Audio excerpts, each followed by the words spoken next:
Hello students, welcome back to my channel Tansuman Classes, and today we read chapter number Human Resources, chapter number 5, and we already did what is human resources. So human resources क्या है? Human beings are the most important resources of a nation. यानी जो मानव है वो खुद एक संसाधन है और वो किसी भी देश की प्रगति के लिए कार्य करता है, अपनी एबिलिटीज को यूज करके काम करता है और वो अपने बेहतर तरीके से अपने ब्रेन को यूज करके कैसे नेचुरल रिसोर्स को जो मदर अर्थ ने अपन को दिया है गिफ्ट, उनको कैसे बेटर यूटिलाइजेशन करके वो एक अच्छे से रिसोर्स का डिमांड करता है, रिसोर्स बनाते हैं और वो हमें अल्टीमेट रिसोर्स कहलाते हैं. So human resource is the ultimate resources. ये खुद एक बहुत अच्छा संसाधन है. So some areas are very crowded, जैसा कि हमने फर्स्ट वीडियो में पढ़ा था कि कुछ क्षेत्र जो हैं बहुत ज़्यादा क्राउडेड हैं, और जैसा कि प्लेन एरियाज जो हैं वहाँ पे कृषि जो कि एग्रीकल्चर पॉसिबल है और बड़े क्राउडेड एरिया हैं क्योंकि लोग जो हर कोई प्लेन एरिया की तरफ अट्रैक्ट होता है. उसकी टोपोग्राफी अच्छी है, वहाँ का क्लाइमेट अच्छा होता है, वहाँ पे बेटर अपॉर्चुनिटीज़ मिलती हैं इंडस्ट्रीज़ में काम करने के लिए. तो कई फैक्टर हमने पढ़े थे जो कि लोगों को अट्रैक्ट करते हैं अपनी तरफ. लेकिन कुछ ऐसी जगह भी है जहाँ पे कि लोग रहना पसंद नहीं करते, जैसे कि माउंटेन एरियाज़ हैं और जो बहुत ज़्यादा ठंड वाले एरियाज़ हैं, है ना, वहाँ पे लोग क्यों नहीं रहते हैं? क्योंकि वहाँ की टोपोग्राफी उनके फेवर में नहीं है. हाई लैटिट्यूड एरिया है तो वहाँ पे लोग कम रहना पसंद करते हैं. फॉरेस्ट एरिया है, so the people reside in these plain. तो माउंटेन एरियाज को छोड़ के लोग प्लेन एरियाज में रहना पसंद करते हैं. डेंसिटी ऑफ जो पॉपुलेशन है, डेंसिटी ऑफ पॉपुलेशन जो है वो पर्टिकुलर रीजन को कैलकुलेट करता है. अब वो कैसे है? तो टॉपिक है पॉपुलेशन चेंज. अब वो पॉपुलेशन कैसे चेंज हो रही है, कैसे वो एक जगह से दूसरी जगह जा रहे हैं. तो let's start the today's topic. So before I start the topic, please like and subscribe my channel, तो आपको और अच्छी वीडियोस मिले और आपको और ज़्यादा मज़ा आए. तो लाइक और सब्सक्राइब करना ना भूलें. So let's start the topic. Population change. The population change refers to change in the number of people during a specific time. यानी जो स्पेसिफिक टाइम है, यानी एक जो निश्चित अवधि है, यानी निश्चित अवधि. अब निश्चित अवधि में क्या है कि लोगों की जो संख्या है, जो नंबर है, वो कैसे चेंज हुआ है. So the world population has not been stable. यानी जो जनसंख्या है वो स्थिर नहीं रहती है, स्टेबल नहीं है, उसमें चेंजेस आते रहते हैं. It has increased manifold as seen as figure number 5.3. जैसा कि आपको 5.3 फिगर में दिखाया जा रहा है कि 500 BC में देखिए 10 मिलियन ही थे, जो कि 2025 में अप्रॉक्स ये चले जाएंगे 8525 मिलियंस में.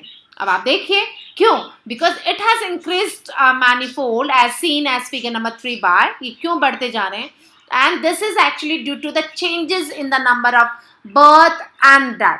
ये क्यों चेंज हो रहा है?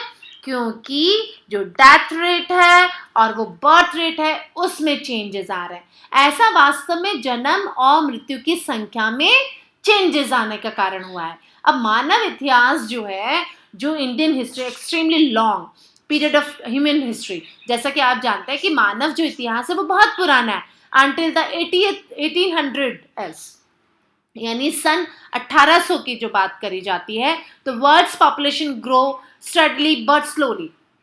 वो बढ़ तो रही थी बट उसकी जो गति थी वो थोड़ी धीरे थी. The large number of babies was born. और बच्चे जो हैं बहुत ज़्यादा पैदा होते, but they died early too. लेकिन वो बच्चे जल्दी मर भी रहे थे. अब जो धीरे धीरे जनसंख्या बढ़ तो रही थी, बच्चे जन्म तो ले रहे थे, लेकिन वो शीघ्र ही मृत्यु भी हो जाते थे उनकी, जल्दी, early. So this was as there was no proper health facilities. और ये सब किसकी वजह से हुआ?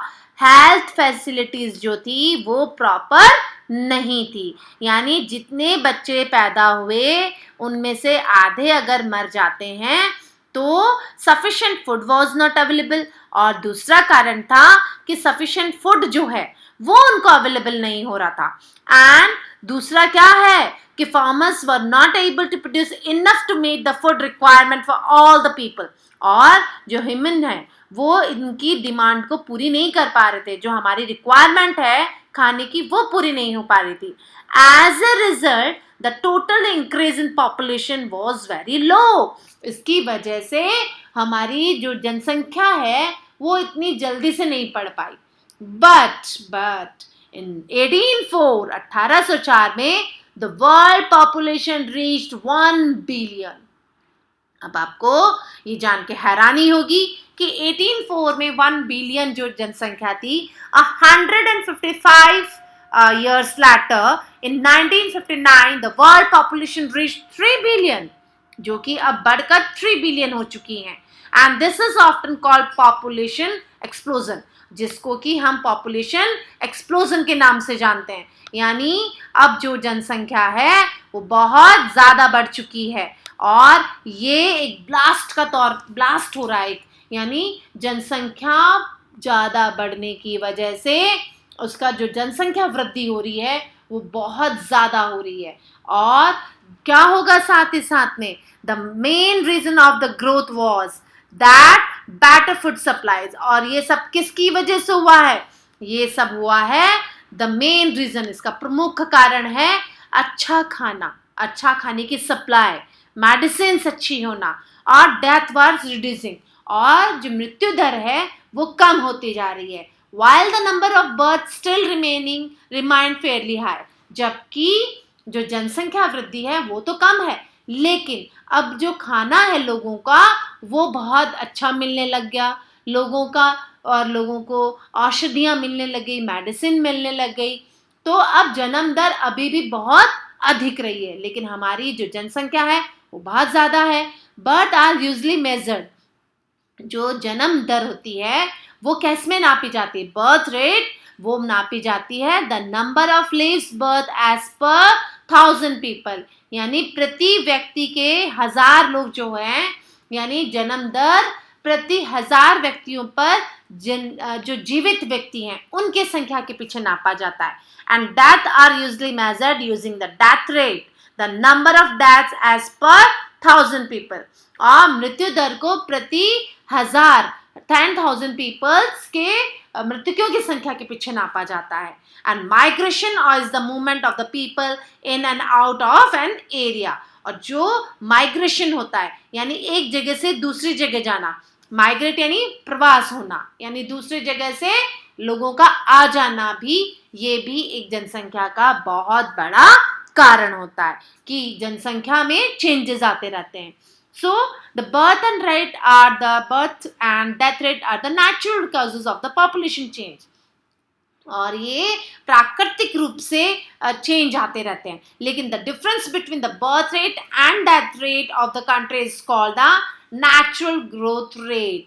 और जो देश के जन्म दर है, मृत्यु दर है, इन दोनों के बीच का जो अंतर है, डिफरेंस जो इनके बीच का होता है, वो प्राकृतिक वृद्धि दर कहलाता है, यानी नेचुरल ग्रोथ रेट कहलाता है. And the population increase in the world is mainly due to the rapid increase in natural rate. और जो नेचुरल रेट है वो लोगों की बढ़ती जा रही है. अब ये देखिए, पॉपुलेशन इंक्रीज हुई है, बर्थ बच्चों ने ज़्यादा पैदा हुए हैं और डेथ कम हुई है. फिर जो बर्थ रेट 3 बच्चे पैदा हुए तो 3 ही आदमी मृत्यु को प्राप्त हुए, तो वो पॉपुलेशन स्टेबल रही है पॉपुलेशन. लेकिन अगर बर्थ रेट 2 हुए हैं और डेथ रेट ज़्यादा होती है तो पॉपुलेशन डिक्रीज हो जाती है, पॉपुलेशन कम हो जाती है. सो द माइग्रेशन, तो ये बैलेंस बना रहना चाहिए, ठीक है, पॉपुलेशन जो बैलेंस है वो बना रहना चाहिए. So the migration is another में द पॉपुलेशन साइज चेंजेस. और जो माइग्रेशन है, माइग्रेशन यानी when a people enter a new country, यानी जो लोग हैं वो दूसरी जगह से लोग जब हमारे देश में या हमारी जगह जब आ जाते हैं रहने के लिए, तो उसको इमिग्रेशन कहते हैं, और इमिग्रेशन कहते हैं.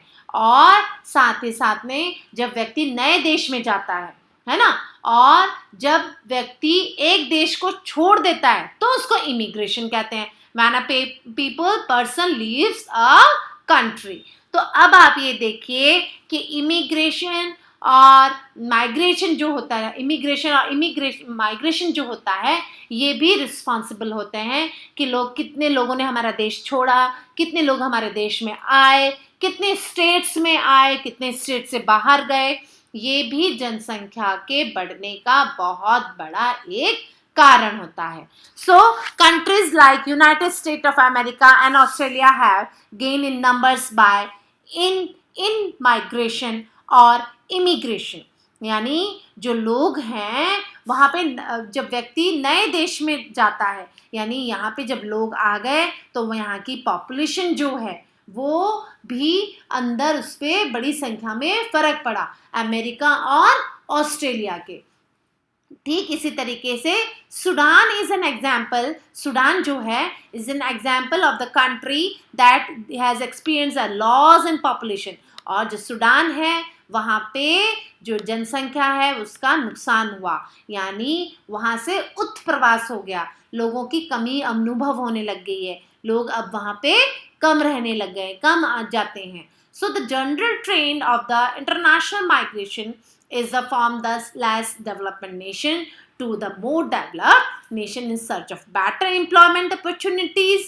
यानी जो कम विकसित देश हैं वो अधिक विकसित जो देश हैं, विकासशील देश जो है, विकसित देश जो हैं, उनके अंदर जाके काम करना चाहते हैं, क्योंकि उनको एम्प्लॉयमेंट जो होता है बेटा उसकी बेटर अपॉर्चुनिटी मिल जाती है, और बेटर अपॉर्चुनिटी जब उनको मिलती है तो वो वहाँ पे रहना चाहते हैं. And from the rural to urban, और जो रूरल है गांव से लोग अर्बन एरियाज की तरफ आ जाते हैं इन सर्च ऑफ एम्प्लॉयमेंट. यानी गांव से भी लोग अगर शहरों में आ जाते हैं और एजुकेशन के लिए आ जाते हैं, और साथ ही साथ हेल्थ फैसिलिटी अच्छी मिलती है गांव से ज़्यादा, इसलिए भी लोग अपनी जगह छोड़ के शहरों की तरफ आ जाते हैं.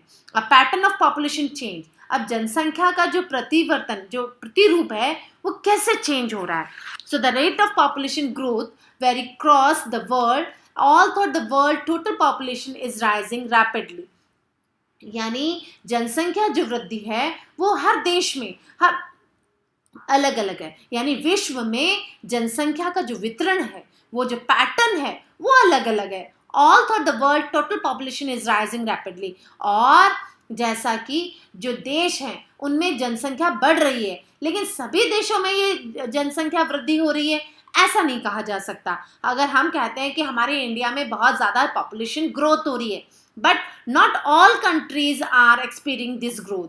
लेकिन ये ज़रूरी नहीं है कि अगर इंडिया में पॉपुलेशन ग्रोथ हो रहा है तो वर्ल्ड में सारी ही जगह वर्ल्ड में पॉपुलेशन ग्रोथ हो रहा है, ऐसा ज़रूरी नहीं है. उसके पीछे भी कई रीज़न है. They had both high birth rates and death rate. यानी कि जो कीनिया है, जैसे कि some countries like Kenya have high population growth rate, और जो हाई पॉपुलेशन ग्रोथ रेट है कीनिया में, लेकिन वहाँ पे जो डेथ रेट है और बर्थ रेट दोनों ही बहुत ज़्यादा है. So with the improving health care death rates have Fallon. और जैसे ही हेल्थ केयर को अगर वो डेवलप करते हैं तो डेथ रेट क्या हो जाएगी, ऑटोमेटिकली कम हो जाएगी, and remain high leading to high growth rate. और इस तरीके से वहाँ पे भी जनसंख्या बहुत बढ़ रही है. और जैसे in another countries like United kingdom population growth is slowing. और जो यूनाइटेड किंगडम में है जन्म दर और मृत्यु दर जो है वो बहुत धीरे मंद गति से हो रही है, यानी बहुत ही स्लो तरीके से हो रही है यहाँ पे. वो क्या है रीज़न, अब आप देखिए, जो ये देखिए, अब इंडिया में देखिए आपको क्या है, annual rate of natural increase. अब नेचुरल इंक्रीज में ये देखिए आपको सारे दिख रहे हैं. अफ्रीका का कितना बड़ा देश दिखाया, वेरी हाई वाला जो डार्क ब्लू है ना. और साथ ही साथ आपको इसमें ये जो पॉपुलेशन ग्रोथ जो दिया हुआ है, इसमें साथ ही साथ में ग्राफ भी दिया हुआ है, ये मैप भी दिया हुआ है, और पॉपुलेशन जो कॉम्पोजिशन है वो किस तरीके से होता है. तो इसमें क्या है, the crowded country is little to do with its level of economic development. अब जो हाउ क्राउडेड अ कंट्री, अब जो कोई देश है उसमें क्राउड, उसमें जनसंख्या, उसमें भीड़ भीड़का कैसा होगा, ये सब जनसंख्या संगठन पे डिपेंड करता है। यानी किसी भी देश की जनसंख्या है वो उसके आर्थिक विकास में डेवलपमेंट देती है। यानी अब हमारे देश में, हमारे जो देश की युवा जनसंख्या है वो हमें क्या, उससे क्या मिलेगा, इकोनॉमिक डेवलपमेंट उससे जल्दी पॉसिबल होता है, क्योंकि युवा जो होते हैं वो किसी भी देश की जो इकोनॉमिक पावर होती है उसको आगे लेने वाले होते हैं, उसको डेवलप करने वाले होते हैं।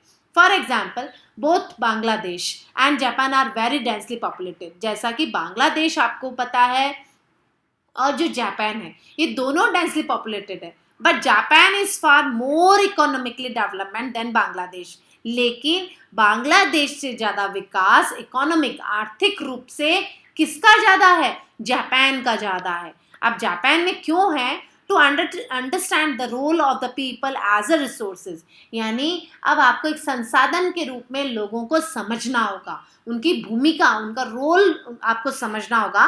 We need to know more about their qualities, यानी उनकी क्वालिटीज़ कैसी है। ये बहुत बड़ा फैक्टर होता है कि किसी भी देश के जो लोग हैं, वहाँ के जो रहने वाले लोग हैं, उनके पास में उनको समझने के लिए, उनके गुणों को समझने के लिए ये आवश्यकता होती है कि वहाँ के लोग कैसे हैं, एज कैसी है लोगों की, सेक्स कैसे हैं, लिटरेसी रेट कैसी है, हेल्थ कैसा है, और हेल्थ जो कंडीशन है वो कैसे सुधारी जा सकती है और कैसी है, ऑक्यूपेशन लोगों के पास में क्या है, और इनकम लेवल क्या है। यानी ये सारे फैक्टर्स जो हैं वो किसी भी देश के जो ग्रोथ है उसको निर्भर करते हैं, उसको डिपेंड, उसके विकास के संभावनाएं लाते हैं। So these characteristics of the people, population composition refers to the structure of the population. और इन सब को देख के पता चलता है कि जनसंख्या है बेटा, उससे ही हमारे देश का या किसी भी देश का आर्थिक जो इकोनॉमिक डेवलपमेंट होता है वो डिपेंड करता है। So the composition of the population help us to know how many males और फीमेल, यानी मेल्स और फीमेल्स कितनी हैं, which age group they belong, कौन से एज ग्रुप को वो बिलोंग करते हैं, और साथ ही साथ में कि यहाँ पर जो लोग हैं वो कैसे एजुकेटेड है, what type of occupations they are employed, and what their economic level, income जो लेवल है वो कैसा है, और हेल्थ कंडीशंस कैसी है यहाँ पे लोगों की।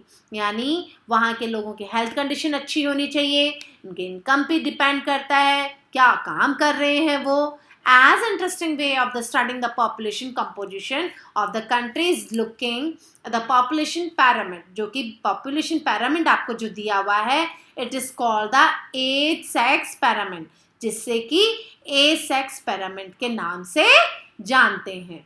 एंड आई थिंक आपको ये टॉपिक समझ में आया होगा। Thank you, good day, and don't forget to like and subscribe my channel.